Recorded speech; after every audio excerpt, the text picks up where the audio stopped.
durante os 33 anos do seu ministério. Vale a pena acompanhar esta série. E se você ainda não é inscrito no nosso canal, faça a sua inscrição e dá um toque no sininho. Assim, sempre quando eu disponibilizar um novo vídeo, você será avisado.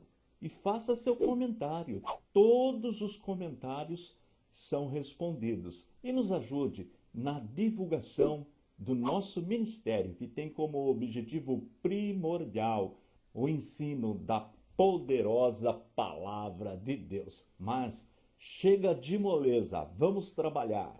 O nome da nova série, como eu disse, A Vida de Jesus. Mas antes de nós entrarmos na vida de Jesus propriamente dita, nós precisamos conhecer o cenário da época. Nós precisamos entender um pouquinho sobre a geografia da região, a política, a cultura, a língua que eles falavam, sobre os escritos, que funciona como um pano de fundo para entendermos melhor o ministério de Jesus.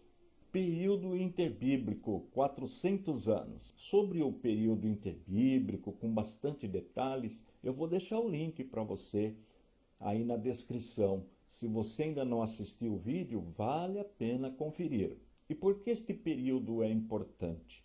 Porque quando nós saímos do Antigo Testamento, do último livro, o livro do profeta Malaquias, e vamos para o primeiro livro do Novo Testamento, o Evangelho segundo escreveu Mateus, nós temos uma distância de aproximadamente 400 anos. Na verdade, esta quantidade de anos ela é um pouquinho maior, mas para facilitar o aprendizado, nós sempre trabalhamos com números redondos. É importante que você guarde esta primeira informação da aula de hoje. Do livro do profeta Malaquias, o último livro do Antigo Testamento, até o primeiro livro do Novo Testamento, Evangelho segundo escreveu Mateus, 400 anos de distância. Logo, um período de 400 anos, muitas coisas mudam. Olha, por exemplo, o nosso país. Nós estamos, da descoberta do Brasil até agora, com 521 anos. Olha como mudou o nosso país em todos os aspectos.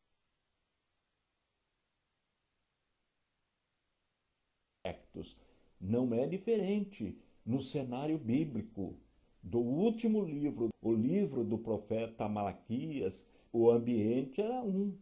Quando nós entramos no Novo Testamento, o ambiente é totalmente diferente. Eu preparei um slide, um único slide sobre este período. Eu vou mostrar para você para facilitar o nosso aprendizado. Eu vou expandir na tela, assim fica mais fácil para a visualização. Período interbíblico, mais ou menos 400 anos. O número é redondo para facilitar o aprendizado. O Império Persa, na verdade, ele teve 200 anos mais ou menos de duração. Só que os primeiros 100 anos do Império Persa nós encontramos no Antigo Testamento e os outros 100 anos não, certo? 100 anos do período persa, mais ou menos 160 anos do período grego. Aqui eu estou contando, inclusive, o período que o Império Grego foi dividido em 4 partes após a morte de Alexandre. Daí 160 anos, mais ou menos. 100 anos domínio Macabeus, mais ou menos. E até Jesus, mais ou menos 60 anos do Império Romano. Então, Jesus nasce aproximadamente 60 anos após o domínio do Império Romano. Se você fizer essa soma, você vai chegar em 420, mas como eu disse, sempre vamos trabalhar com números redondos. Vamos voltar. Como eu digo em todas as aulas, esses slides eles estarão disponíveis no nosso site, no www.icp.com.br. Se você quiser baixá-los para fins didáticos. De repente você seleciona na sua comunidade, quiser usar esse material, fique à vontade. Bem, quais foram as mudanças que surgiram neste período? Vamos ver mais um slide? Mudanças na política, na cultura, na geografia, na religião, no idioma e nos escritos. Olha que interessante. Por que mudanças na política? Ora, o governo estava na mão dos persas, na verdade medo-persas, a união de Dario com Ciro. Tudo isso eu ensino no playlist que eu vou deixar aí para você na descrição. E agora nós vamos para o Império Romano, passando pelo período grego e pelo período dos Macabeus. Logo, a mudança é total. O sistema de governar, o sistema político romano é totalmente diferente. Aí nós vamos entender por que Herodes está governando no período romano, por que Pilatos aparece também neste período, quem era o imperador romano quando Jesus nasceu, quem era o imperador romano quando Jesus foi crucificado. Tudo isso nós vamos aprender na mudança política. Mudança na cultura. A cultura do Antigo Testamento, do Império Persa ou Medo-Persa é totalmente diferente da cultura da época de Jesus. Todo o povo estava envolvido com a cultura grega, o helenismo. É uma mudança total. E esta cultura grega, ela foi levada para todas as regiões. É muito importante entender essa questão para entender sobre a vida de Jesus. Mudança geográfica. Houve uma mudança também territorial. A Judéia, a Galiléia, Samaria. Tudo isso nós vamos aprender como o governo romano dividiu aquela região, aquele território. Mudança na religião. Nós vamos encontrar em destaque neste período dois grupos, os fariseus e os saduceus. E os dois conversaram com Jesus, debateram com Jesus, os dois grupos. Nós vamos entender a diferença destes dois grupos religiosos principais. A mudança de idioma. Na época, eles estavam falando o aramaico e o grego, e também os escritos. O Antigo Testamento foi escrito quase 100% na língua hebraica, mas o Novo Testamento foi escrito na língua grega. E se a língua era grega, como eles faziam para ler o Antigo Testamento? Aí nós vamos aprender em que língua eles estavam lendo o Antigo Testamento na época de Jesus. Tudo isso nós vamos aprender nesta série sobre Jesus. Como eu disse, precisamos entender todas estas mudanças para entender melhor os ensinamentos de Jesus, a época de Jesus, a vida de Jesus. Nós aprendemos que no ano 63, Roma passou a governar a região onde Jesus nasceu. O povo judeu teve o seu próprio governo durante aqueles 100 anos, mais ou menos, do período Macabeus. Mas uma disputa entre a família para ver quem ficaria governando, eles apelaram para Roma ajudá-los nessa disputa. E nós sabemos que um reino dividido não subsiste. Roma, vendo a fraqueza do povo judeu, enviou o general Pompeu. Ele tomou o poder, isto no ano 63 antes de Jesus nascer, e colocou para governar aquela região, a Palestina, Antípater. Antípater não era judeu, ele era edumeu, da linhagem de Esaú. Portanto, era um povo inimigo do povo judeu. E ele governou até o ano 37 antes de Cristo. Quando ele morreu, o seu filho assumiu o governo. E quem era o filho de Antípater? Herodes o Grande, aquele que mandou matar as criancinhas. Herodes era um político muito habilidoso. Ele realmente fez muitas melhorias na região.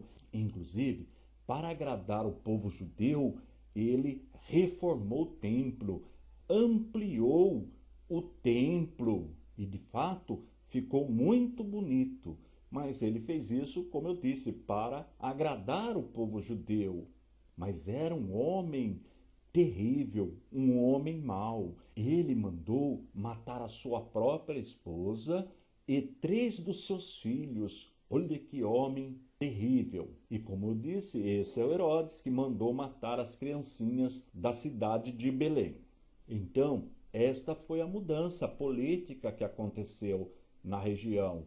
O território passou a pertencer ao Império Romano e Roma colocou para governar a região Antípater, que era idumeu, portanto não era judeu, os idumeus eram descendentes de Esaú, e na morte de Antípater assume Herodes o Grande. Esse é o primeiro Herodes.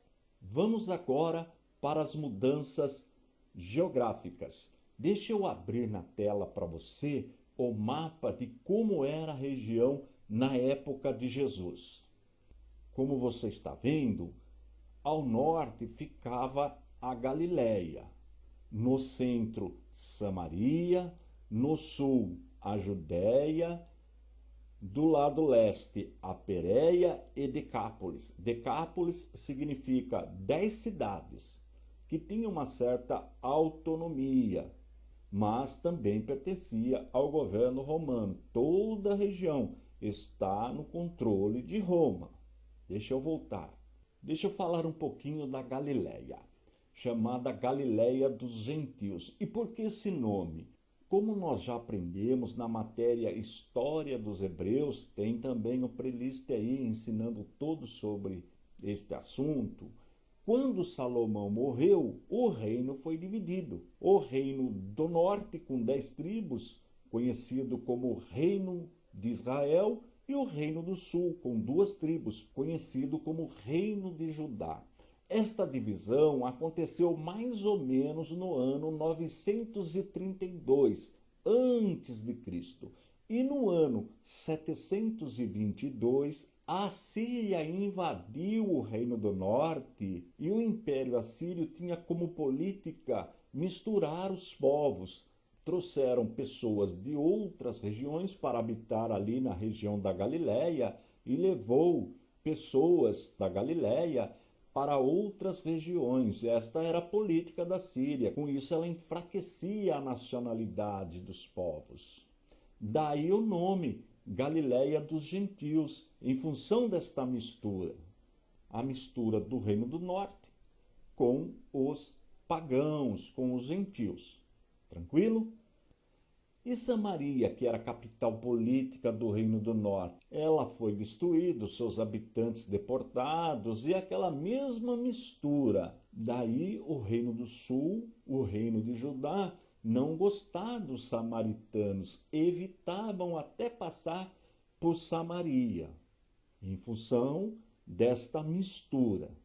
Interessante que os samaritanos desenvolveram um culto onde eles aceitavam só o Pentateuco como palavra de Deus, os 5 primeiros livros da Bíblia, Gênesis, Êxodo, Levítico, Números e Deuteronômio. E como eu disse, havia um conflito constante entre judeus e samaritanos. Já o território da Judéia continuava mais ou menos como na época da divisão, não houve alteração no território. Quando o reino de Judá, Reino do Sul, foi invadido pela Babilônia, ela levou muitos judeus para o cativeiro, deixou só as pessoas mais pobres na região, mas eles retornaram do cativeiro. Isso nós podemos verificar nos livros de Esdras e Neemias. Praticamente não houve mudanças na geografia da região. A Pérea era uma região formada basicamente por judeus. Ficava do outro lado do Jordão, a região que João Batista batizava. Depois nós vamos ver as cidades por onde Jesus passou e em que região pertencia. Já Decápolis, que significa 10 cidades, estas cidades eram habitadas, na sua maioria, por gentios. Depois nós vamos aprender que Jesus também passou nesta região. E a mudança cultural? Alexandre o Grande tinha como política levar a língua e a cultura grega para todos os povos, que nós chamamos de helenismo. Quando você vê esse termo, você já sabe. Helenismo é a cultura e a língua grega. E com esta política, a língua grega passou a ser uma língua auxiliar, o que facilitava a comunicação de todas as pessoas dentro do império. Tanto é que o Novo Testamento foi escrito na língua grega. Interessante que parte da população judaica aceitou o helenismo e até mesmo alguns líderes, mas cidadãos mais comuns, parte da população, não aceitava em hipótese alguma o helenismo, consideravam como paganismo. E em função desta divisão dos que aceitavam o helenismo e quem não aceitava, surgem dois grupos religiosos principais. Olha que interessante. Mudanças na área religiosa. Nós encontramos dois grupos principais na área religiosa: o grupo dos fariseus e o grupo dos saduceus. E quem eram os fariseus? Segundo alguns estudiosos, nós não podemos afirmar, mas estes pesquisadores dizem que a palavra fariseu significa separado. E realmente, eles procuravam viver separados do pecado. Essa é a ideia, embora não possa ser confirmada. Os fariseus surgem por volta do ano 140 a.C., período dos Macabeus. Há quem diz que surgiu até um pouco antes, mas vamos ficar com essa data aproximada, 140 antes do nascimento de Jesus. E eles vinham, os fariseus, do povo comum e tinham como objetivo ensinar a lei para o povo, defender a ortodoxia, ou seja, as doutrinas ensinadas por Moisés, pelos escritos, pelos profetas. Este era o objetivo dos fariseus. E eles eram legalistas e ritualistas. Olha que interessante. Aceitavam a lei, os escritos, o Antigo Testamento que nós temos na nossa Bíblia. E também a tradição, que era a forma oral de transmitir os ensinamentos da Bíblia. Como eles vinham do povo comum, eles tinham o apoio da sociedade. Eram adversários dos saduceus, nós já vamos ver os saduceus, mas eram adversários, guarda esta informação. Eram conservadores da palavra, chegavam a ser fanáticos. E os fariseus sempre foram um grupo menor. E entre as doutrinas que os fariseus ensinavam, defendiam, tem duas que eu quero destacar: a imortalidade da alma e a crença na ressurreição. Isto é muito importante. Guardou? Imortalidade da alma e a crença na ressurreição. Eles eram defensores do direito do povo, então, num certo sentido, eles eram democráticos. E nós podemos afirmar que Nicodemos, José de Arimateia e Paulo foram fariseus. Olha que importante. Os três tiveram um encontro com Cristo. Agora vamos para os saduceus. E eles já faziam parte da aristocracia, da classe sacerdotal, da classe nobre. Eles já aceitavam a cultura grega helenista, diferente dos fariseus. Também surgiram no período dos Macabeus, como os fariseus. Interessante que, como eles não tinham o apoio do povo, eles procuravam, quando precisavam deste apoio, se unir aos fariseus, porque, como nós aprendemos, os fariseus já tinham o apoio da população, do povo em geral. Olha que interessante. Há um detalhe importante também, que os saduceus desapareceram no ano mais ou menos 70 depois de Cristo, com a queda de Jerusalém. E os ensinamentos dos saduceus? Diferente dos fariseus, eles negavam a tradição, ou seja, aquele ensinamento oral transmitido pelos fariseus. Só aceitavam o Pentateuco, ou seja, os 5 primeiros livros da Bíblia: Gênesis, Êxodo, Levítico, Números e Deuteronômio. Negavam a imortalidade da alma, negavam a ressurreição, e logo, já que negavam a imortalidade da alma e a ressurreição, eram materialistas. Bem, depois destes 2 grupos principais, os saduceus e os fariseus, nós temos os herodianos. Quem eram os herodianos? Aqueles que apoiavam Herodes. Chegavam até a achar que o Messias viria da dinastia de Herodes. Olha que absurdo, porque Herodes era idumeu. E na religião, os herodianos pendiam conforme os seus interesses, ora para o lado dos fariseus e ora para o lado dos saduceus, dependia do interesse no momento.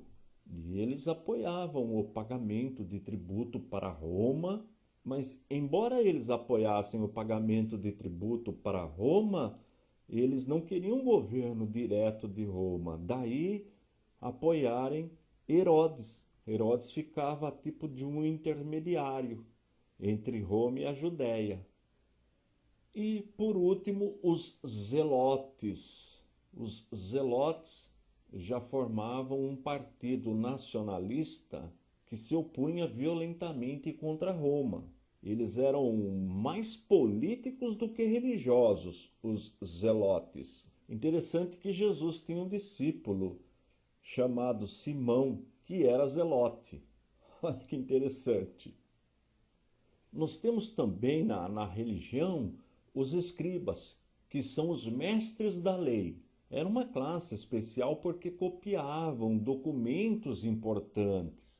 Na época era tudo manuscrito e nem todos sabiam escrever. Então o trabalho dos escribas ele era muito importante e especial. E na época do exílio babilônico, eles ensinavam para o povo a lei de Deus, ou seja, a palavra de Deus. Veja que Esdras era escriba. Só que tem um probleminha aí, os escribas, no zelo de proteger a lei, começaram a aumentar as exigências da lei. Pois nós vamos ver isso aí nos ensinos de Jesus. A que ponto os escribas chegaram, os ensinadores da lei chegaram. Temos também os sacerdotes, que deveriam ser descendentes de Arão, irmão de Moisés, da tribo de Levi. E nós temos os sacerdotes que viviam em Jerusalém, estes trabalhavam de forma integral no templo, mas nós temos também os sacerdotes que viviam fora de Jerusalém, e estes participavam do rodízio dos sacerdotes, que foi criado na época de Davi. Os sacerdotes que viviam em Jerusalém, eles eram mais importantes do que aqueles que viviam fora de Jerusalém. Encontramos também neste período o sumo sacerdote, que deveria ser descendente direto de Arão, só que na época dos Macabeus, o sumo sacerdote passou a exercer também o poder político, o que foi terrível para a nação. Não funciona. Política e religião são coisas distintas. Isso é um exemplo muito importante para os dias atuais, porque o religioso cuida das coisas espirituais e o político cuida das coisas materiais. Esse casamento é prejudicial e foi o que aconteceu nesse período dos Macabeus. A união da política com a religião foi um desastre para a nação.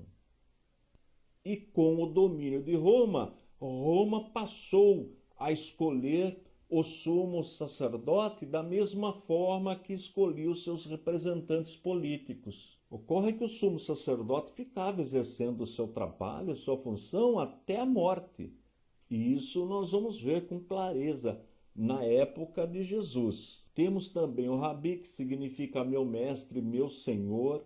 João era chamado pelos seus discípulos de Rabi. Jesus era chamado pelos seus discípulos de Rabi. E os escribas também queriam este título de Rabi. Nós vamos entender isso aí nos ensinamentos de Jesus. Temos também, ainda na questão religiosa, o Sinédrio, que era formado por anciãos, pelos principais sacerdotes e pelos mestres da lei, os escribas. E o Sinédrio era presidido pelo sumo sacerdote. O governo, embora dominado por Roma, grande parte do governo ficava nas mãos do Sinédrio. O Sinédrio também foi abolido após a queda de Jerusalém, no ano mais ou menos 70 depois de Cristo. Temos o templo. O templo foi construído por Salomão mais ou menos no ano 950, só que foi destruído pelo Império Babilônico por volta do ano 586 a.C. Mas com o retorno do cativeiro, com o retorno da Babilônia, na época do Império Medo-Persa, com Zorobabel e Esdra, foi reconstruído o templo. Só que a estrutura foi menor, foi inferior àquele templo construído por Salomão. Mas, quando Herodes assume o governo da região, ele manda ampliar o templo. E para ampliar o espaço, Herodes manda construir o muro para o aterro, que é o muro das lamentações. Existe até hoje. E como nós já aprendemos, Herodes fez isto para agradar o povo judeu. E realmente ficou magnífico o templo. Sinagogas. O que era a sinagoga? Na época do exílio babilônico, os judeus construíam esses espaços para estudar a lei, para estudar a palavra de Deus. E nós vamos encontrar estes templos, estas casas de estudo da palavra distribuídas em todo o Império Romano, que facilitava muito o trabalho de Paulo. Veja que quando Paulo começou a pregar o Evangelho, primeiro ele ia na sinagoga. Os templos que nós usamos hoje têm origem na sinagoga. Portanto, o objetivo principal do templo é o ensino da palavra de Deus. Igreja que não ensina a palavra de Deus tem alguma coisa errada, porque ela vem de lá, da época das sinagogas. Olha que interessante, como é importante entender estas mudanças que aconteceram. Vamos agora partir para outra mudança, idiomas. Nós sabemos que o Antigo Testamento foi escrito na língua hebraica, mas na época de Jesus eles não estavam mais falando o hebraico, estavam falando o aramaico. E também usavam como língua auxiliar a língua grega. Era como o inglês hoje. Nós temos aqui no Brasil a nossa língua é a língua portuguesa, mas é muito importante conhecer a língua inglesa, porque ela é usada no mundo inteiro. O grego estava para aquela época como o inglês está para nós hoje. Olha que interessante. Então, com certeza, Jesus falava aramaico, hebraico, porque nós vemos ele lendo textos bíblicos, e provavelmente Jesus também falava a língua grega. Não podemos afirmar, mas com certeza o aramaico e o hebraico Jesus falava. Daí a importância do papel do escriba, dos doutores da lei, para ler, porque nem todos liam mais o hebraico. Na sinagoga precisava de alguém que conhecesse o hebraico para ler e interpretar para o povo na língua aramaica, que era a língua que eles estavam falando na época. Veja que já o Novo Testamento foi escrito na língua grega, o que facilitou. Bem, só falta agora os escritos. Nós temos o Antigo Testamento na língua hebraica, mas neste período nós também temos o Antigo Testamento na língua grega, que é a Septuaginta. A Septuaginta, conhecida como tradução dos 70. Septuaginta é 70 na língua grega. Você pode ver aí em literatura o L maiúsculo, X e X, tudo maiúsculo. O L representando 50, X 10, duas vezes. Então L 50 mais 10 mais 10, 70. Septuaginta. Ela foi traduzida do hebraico para o grego a pedido do rei Ptolomeu Filadelfo, em Alexandria, por volta do ano 285 a.C. Então nós temos o Antigo Testamento na época de Jesus na língua hebraica, nós temos na língua grega. E o Novo Testamento foi escrito também na língua grega. Veja como facilitou o trabalho de evangelização. Bem, conhecendo estas 6 mudanças, nós já podemos entrar no dia a dia de Jesus. Vamos começar pelo seu nascimento. Se você quiser este material, é só acessar o nosso site. Estão todos lá disponíveis para você. O site é o www.icp.com.br. Para ficar bem didático, bem fácil de aprender, eu dividi em 8 períodos a vida de Jesus narrada nos evangelhos. Primeiro deles, nascimento e juventude, duração mais ou menos 30 anos. Ocorre na cidade de Belém, Egito e Nazaré. Segundo período, preparação para o ministério. Duração, nós não temos o tempo de duração. Local, Rio Jordão e deserto. Terceiro período, ministério inicial na Judéia. Duração, mais ou menos 8 meses. Ocorre na Judéia e Samaria. Quarto período, ministério na Galileia. Duração, mais ou menos 2 anos. Ocorre na Galileia. Quinto período, ministério posterior na Judéia. Duração mais ou menos 1 mês, Pérea e Judéia. Sexto período, ministério na Pérea. Duração mais ou menos 4 meses, Pérea e Judéia. Última semana, que é a crucificação e a ressurreição de Jesus. Duração mais ou menos 7 dias e ocorre na Judéia e Jerusalém. E oitavo e último período, aparecimento após a ressurreição. Duração mais ou menos 40 dias, Jerusalém e Galileia.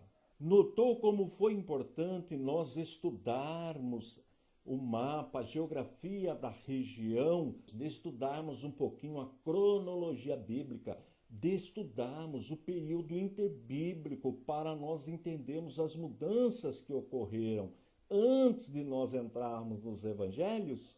Se você encontrar alguma dificuldade para entender estes períodos, por favor, visite as aulas anteriores no playlist A Vida de Jesus. Nós vamos tentar, pelo menos, colocar em ordem cronológica tudo que está registrado nos evangelhos. Vamos para o primeiro texto bíblico da aula de hoje, que é a nossa fonte principal, a palavra de Deus, a Bíblia. Lucas, no primeiro capítulo, versículos 26 e 27. Diz assim o texto sagrado: E no 6º mês foi o anjo Gabriel enviado por Deus a uma cidade da Galiléia chamada Nazaré, a uma virgem desposada com um homem cujo nome era José, da casa de Davi, e o nome da virgem era Maria. Está vendo aí em destaque Nazaré na cor amarela? Sempre eu vou destacar a cidade para nós verificarmos no mapa na sequência. Vamos para o mapinha. Eu vou expandir na tela para facilitar o aprendizado. Este é o mapa, nós vamos trabalhar com ele praticamente em todas as aulas.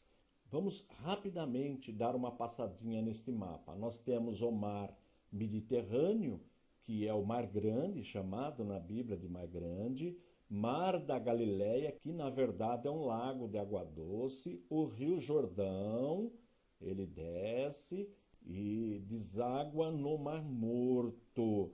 E nós já aprendemos que o Mar Morto está a 400 metros abaixo do nível do mar. Então as águas vão evaporando porque não tem outra saída. Nós já aprendemos isso em geografia bíblica. Se você perdeu as aulas, elas também estão aí no playlist, onde eu ensino a desenhar este mapa. Bem, nós temos aqui a cidade de Nazaré, Samaria, Jerusalém e Belém. E aqui embaixo, bem embaixo, onde está a setinha, nós temos o Egito. Bem, como nós lemos no texto, José e Maria estavam habitando na cidade de Nazaré. Vamos para o próximo texto. Lucas capítulo 2, versículos 4 e 5.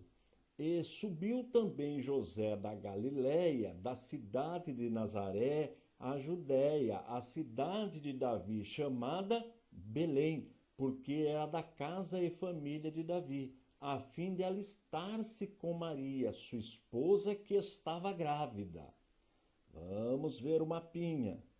Eles saíram de Nazaré e foram até Belém, passaram com certeza por Jerusalém e foram até a cidade de Belém.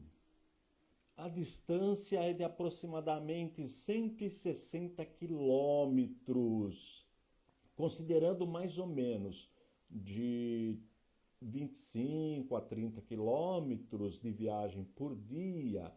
Eles levaram aí em torno de 6, 7 dias para chegarem na cidade de Belém. Vamos para outro texto.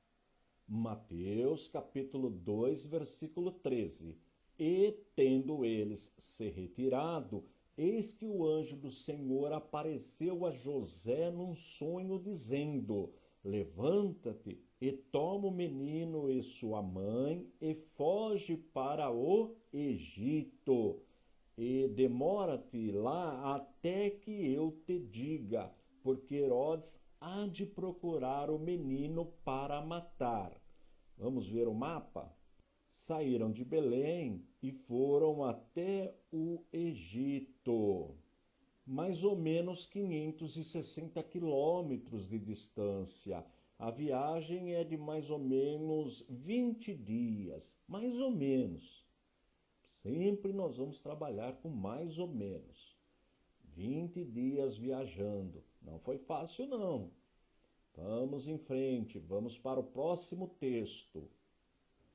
Mateus capítulo 2, versículo 23. E chegou e habitou numa cidade chamada Nazaré. Olha aí Nazaré novamente. Para que se cumprisse o que fora dito pelos profetas. Ele será chamado Nazareno. Vamos para o mapa de novo. Saíram do Egito e retornaram para Nazaré, na Galileia. Mais ou menos 650 quilômetros de distância, aproximadamente 22, 23 dias viajando. Você notou que eu só li versículos do Evangelho de Mateus e do Evangelho de Lucas. Sabe por quê? Eu vou mostrar para você uma tabelinha. Olha só. O primeiro período ele está registrado no primeiro e no segundo capítulos de Mateus e no primeiro e no segundo capítulos de Lucas. Marcos não traz nenhuma informação do primeiro período. E João já narra no primeiro capítulo, do versículo 1 ao 3, a divindade de Jesus. Significa, se você quiser ler sobre o nascimento de João Batista, o nascimento de Jesus, onde ele viveu, você precisa ler o primeiro capítulo e o segundo de Mateus e o primeiro e segundo capítulo de Lucas. Um completa o outro. Você não vai encontrar nada deste primeiro período no Evangelho de Marcos e nem no Evangelho de João. O Evangelho de João vai tratar, no começo do primeiro capítulo, da divindade de Jesus. Viu como está ficando fácil de aprender? Agora eu vou dar um dever de casa para você. Esta série A Vida de Jesus, eu gravo uma aula por semana. Durante a semana, você vai ler os 2 primeiros capítulos do Evangelho de Mateus e os 2 primeiros capítulos do Evangelho de Lucas. E, se possível, você vai lá na internet, baixa a tabelinha e vai marcando os trechos que eu vou apresentar para você agora.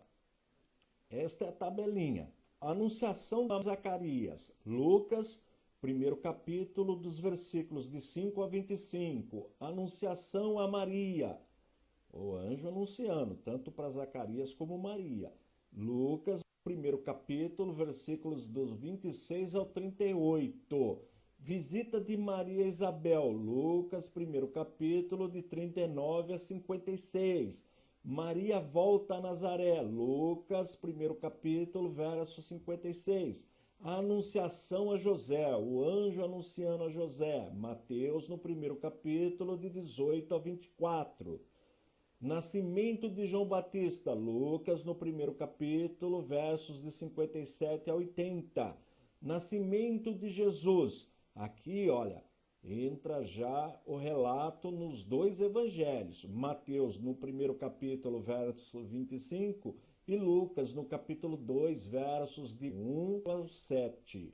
Anunciação aos pastores, Lucas, capítulo 2, versículos de 8 a 20. Circuncisão de Jesus, Lucas, capítulo 2, versículo 21. Apresentação de Jesus, Lucas, capítulo 2, de 22 a 38. Fuga para o Egito, Mateus, capítulo 2, de 13 a 15. Morte dos meninos de Belém, Mateus, capítulo 2, de 16 a 18.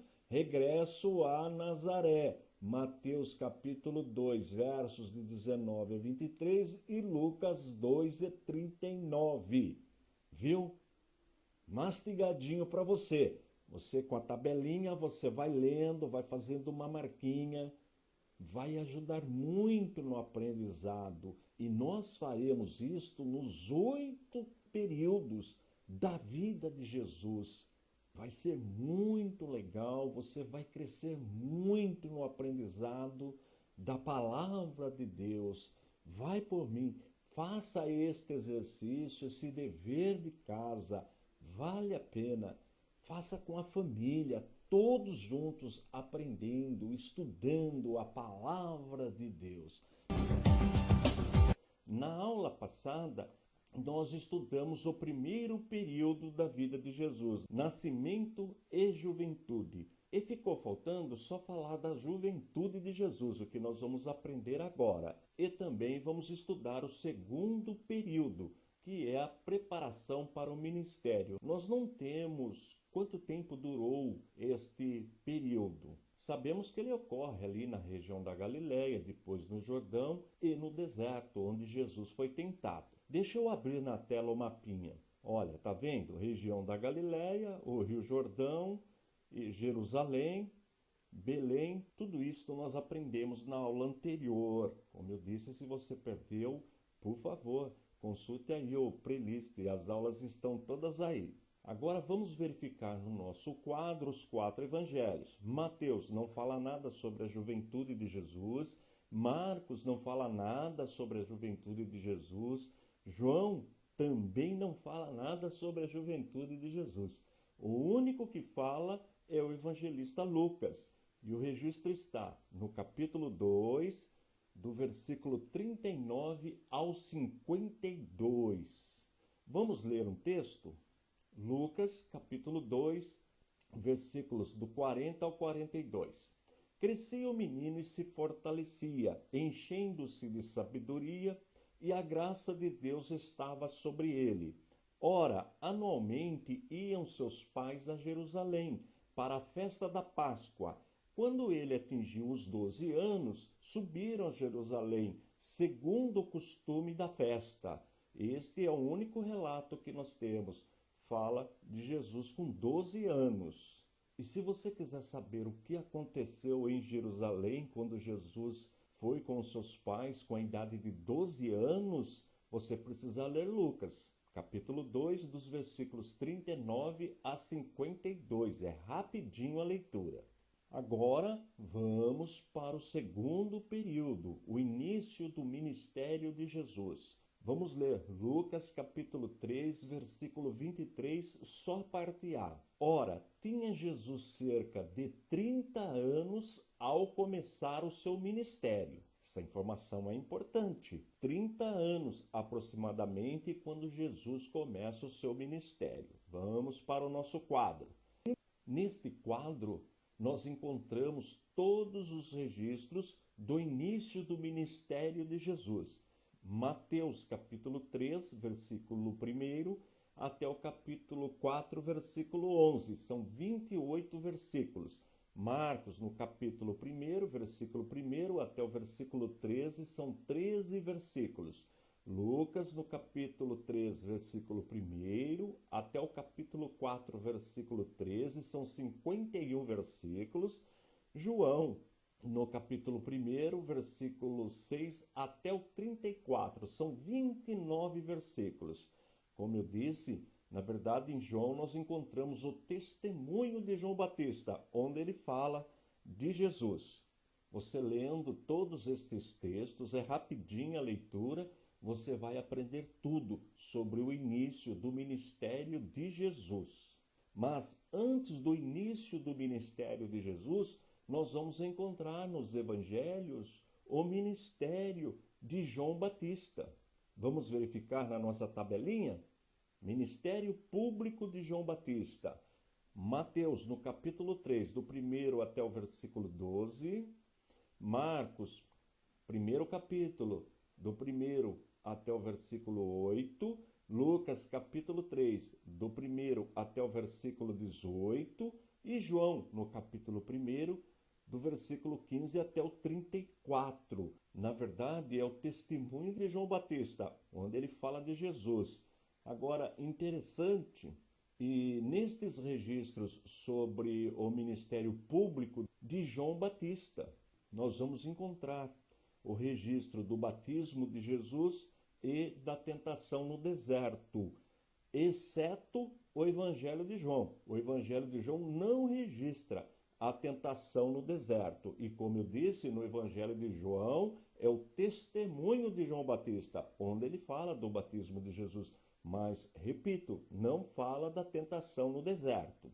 E, por último, o fim do ministério público de João Batista e o início do ministério público de Jesus. Olha aí a tabelinha. Mateus, capítulo 3, a partir do versículo 13 até o capítulo 4, versículo 11. Marcos, no primeiro capítulo, do versículo 9 até o versículo 13. Lucas, capítulo 3, versículo 21 até o capítulo 4, versículo 13. E João, primeiro capítulo, do versículo 29 até o 34. Como eu disse, é o testemunho de João Batista, onde ele relata o batismo de Jesus. Olha aí na tela. No primeiro período, nós estudamos o nascimento e juventude, teve uma duração de mais ou menos 30 anos. Ele ocorreu em Belém, Egito e Nazaré. Segundo período, preparação para o ministério. Duração, nós não sabemos o tempo de duração. Ele ocorreu no Rio Jordão e deserto. Tudo isso nós já estudamos. Hoje nós vamos estudar o terceiro período, ministério inicial na Judéia, duração mais ou menos 8 meses. Ele ocorreu na Judéia e Samaria. Eu vou começar expandindo o mapinha da região. É muito importante conhecer este mapa. Muitas Bíblias, nas últimas páginas, têm este mapa. De repente a tua Bíblia tem um mapinha aí, depois você dá uma conferida.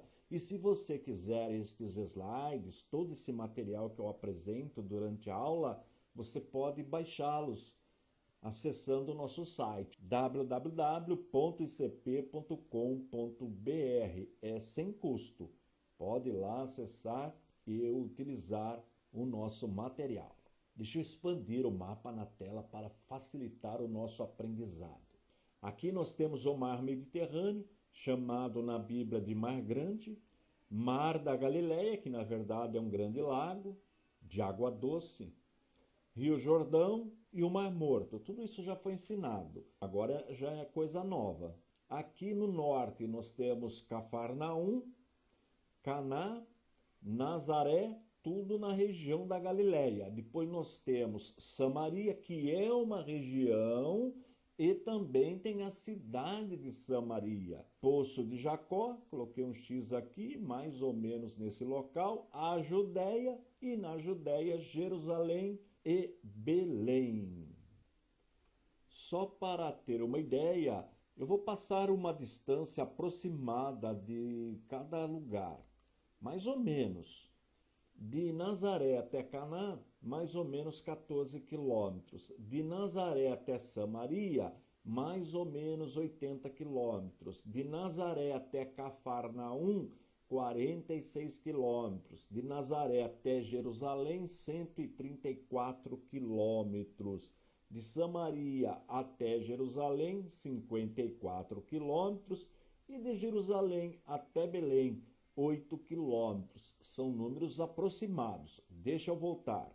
Nós aprendemos na aula passada que Jesus iniciou seu ministério com mais ou menos 30 anos. Isto está em Lucas, capítulo 3, versículo 23, só a parte A. Diz assim: Ora, tinha Jesus cerca de 30 anos ao começar o seu ministério. Isto nós já aprendemos. E como eu faço em todas as aulas, nós estamos trabalhando com os 4 evangelhos, que são as 4 biografias. Bio quer dizer vida, grafia, grafar, anotar, registrar. Ou seja, os 4 registros da vida de Jesus: Mateus, Marcos, Lucas e João. Para isso nós estamos usando, para ficar bem didático, este quadro. Veja que nos evangelhos de Mateus, Marcos e Lucas não tem nenhuma citação. Isto porque esse ministério de Jesus na Judéia e Samaria, ele não é registrado por esses 3 evangelistas, somente por João. E nós vamos encontrar esse registro do capítulo 1, versículo 35, até o capítulo 4, versículo 42. Os primeiros discípulos de Jesus. Observe aí no quadro. Está registrado no Evangelho de João, primeiro capítulo, de 35 a 51. Alguns estudiosos dizem que Jesus, estando em uma das festividades em Jerusalém, conheceu ali esses discípulos. Mas ainda eles não foram oficializados. Eles foram oficializados como apóstolos já na Galileia. Nós vamos aprender isso mais na frente. Não tem como provar o que eu estou falando. Alguns estudiosos dizem isso para harmonizar, porque o texto fala que Jesus encontrou esses discípulos na Judéia. Depois nós vamos ver outro relato dele encontrando estes mesmos discípulos na Galileia. Então, para harmonizar, esses estudiosos dizem que ali Jesus teve um primeiro contato, mas ainda não os oficializou como apóstolos. Eles foram oficializados como apóstolos na Galileia. É uma tentativa de acertar a cronologia dos escritos. Já que não fere a palavra de Deus, podemos ou não concordar com esta opinião, mas você com certeza vai encontrar em obras literárias sobre o assunto. Agora nós temos o casamento que Jesus foi em Caná da Galileia. E ali tem o relato do primeiro milagre de Jesus, a água feita em vinho. Sobre a questão deste vinho, se ele era apenas suco de uva, nós não vamos entrar nessa questão, não vale a pena entrar nessa questão. Só o que diz o texto que o vinho era de qualidade, isso o texto nos diz. Este registro está em João no capítulo 2, do 1º ao 12º versículo. Vamos em frente. Jesus purifica o templo. João capítulo 2, de 13 a 25. Ocorre o seguinte, nós vamos encontrar estes relatos também nos outros evangelhos, mas bem no final do ministério de Jesus. Então, de novo, os estudiosos dizem que João fez esse registro, mas ele não está em ordem cronológica, sem problema algum. Caso contrário, teríamos de considerar pelo menos mais uma purificação. Logo, os eruditos, os especialistas no assunto, dizem que este relato está fora da ordem cronológica, que ele não aconteceu logo no início do ministério de Jesus, mas lá no final, como nós vamos ver depois no registro de outros evangelhos. Jesus instrui Nicodemos. Isto está no capítulo 3, do primeiro versículo ao 21. Todos estes textos precisam ser lidos durante a semana, porque nesta série A Vida de Jesus nós temos uma aula por semana, então dá para ler tranquilo estes textos e você vai se familiarizando com as biografias, com os evangelhos da vida de Jesus. E a mulher samaritana, lembra do mapinha? Poço de Jacó não ficava na cidade. Nós vamos encontrar um registro da cidade mesmo de Samaria em Atos dos Apóstolos, mas no Evangelho, quando fala alguma coisa, está falando da região. É como São Paulo cidade, capital, e São Paulo estado.